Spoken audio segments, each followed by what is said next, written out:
हाजी बकी वञ जो त हिकिड़ो कुर्ब कयूं अचजो देसो हुअ जे दिल पर खे देसो हुअ जे रब ही मुंहिंजा न्याज़ ॾिनियूं अचजो हाजी बकी वञ जो त हिकिड़ो कुर्ब कयूं अचजो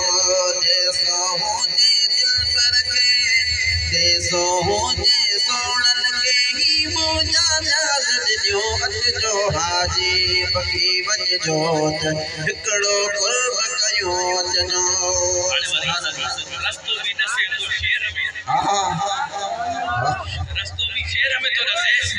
नेक नज़र सां ॻोल्हे लहजो अथव गनी उस्मान जे वेझो नेक नज़र सां ॻोल्हे लहजो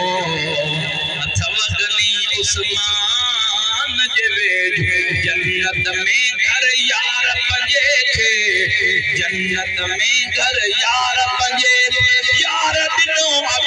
अचजो हाजी बकी वञ जो हिकिड़ो कुर्ब कयूं अचजो देसो हुजी दिल पर खे ही मुंहिंजा न्याज़ ॾिनियूं अचजो हाजी बकी वञ जो हिकिड़ो कुर्ब कयूं अचजो दिल न सहे थी एॾी छोटी हिकिड़ो दफ़ो मुर्शिद मोटी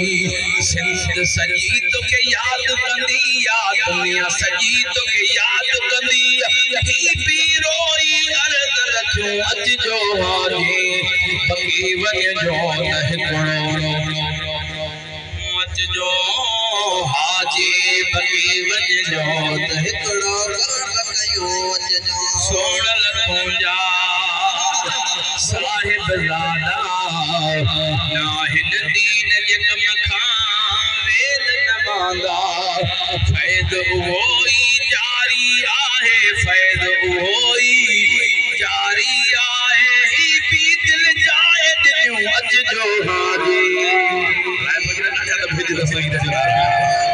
हाजी बकी वञ जो त हिकिड़ो कुर्ब कयूं अचजो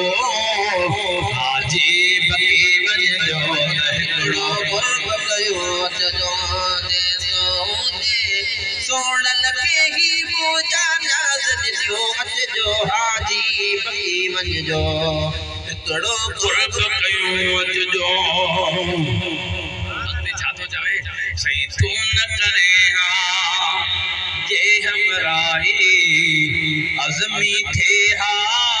कोन मदाही